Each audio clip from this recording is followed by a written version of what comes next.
Hello and welcome to another update video about silver. Yeah, silver has reached our support area and already reacted, has already left this trading or trend reversal area to the upside, and this is the support area we talked about in the last update. Okay, so you might remember that I highlighted that this here could have been another 5-wave move up in wave 1, circle 1, with an ABC to the downside that followed and reached the golden ratio level. This could be a completed wave 2. So that would be another 1-2 setup, but now we would need to move up in circle 3. A lot of people are frustrated because of this sort of lack of breakout signals in silver. I mean, gold looks technically a little bit more bullish at the moment. Silver has moved up as well, and it's just an extremely choppy structure that developed from the swing low here in August, but also here from the September low. So it's just extremely choppy. I mean, for me, that's not a very clear breakout structure at the moment. Especially, I mean, you could say, okay, we have 5 waves up, great. We have 3 waves down, great. But what is this, right? This looks a little bit B-wave-ish to me. So I can tell you that even though the price has reacted to my support area, and even though we're moving up higher, this move up is not impulsive at all. So I'm really questioning if this is the beginning of a 3rd wave. There are a few ideas that I have. For example, it could be that this wave 2 is still unfolding. Okay, this would be one scenario, that this move down is just the A wave. The move up is the B wave, and we come down once more in wave C before we go higher. Be prepared for that. Okay, that is something that the chart tells me is highly likely, because if I draw the Fibonacci retracements, the price has remained below the key pivot. So the $32.32 level is the 78.6 retracement, and that is the, well, it's the resistance area, yeah, for a B wave. So it could be an A wave, B wave, C wave. It's standard resistance. B waves can even overshoot, but it's below that. So as long as we stay below resistance, I think the risk is very high due to the structure, because there's nothing impulsive here.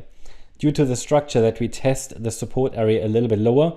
The formal invalidation point for this 1-2 setup is here pretty much the red line, and it is here the level around $29.70.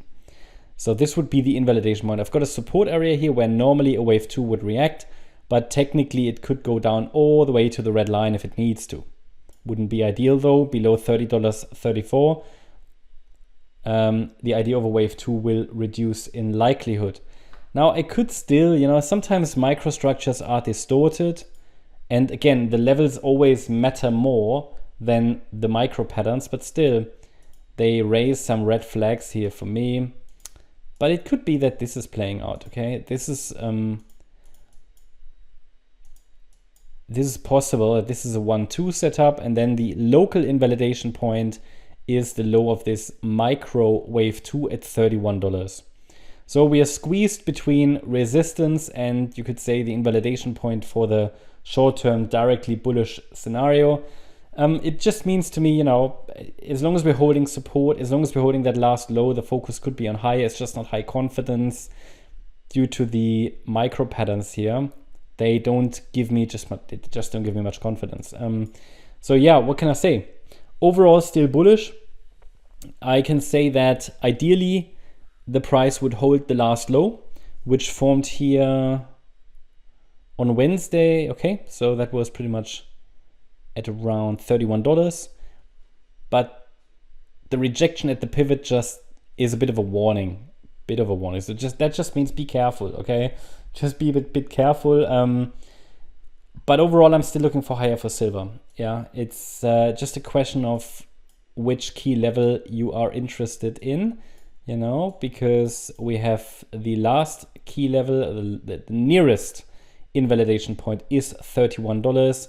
Then $30.34. Now that's not an invalidation point, that's just the last reliable support level, Fibonacci support. Below that level, I've got $29.70.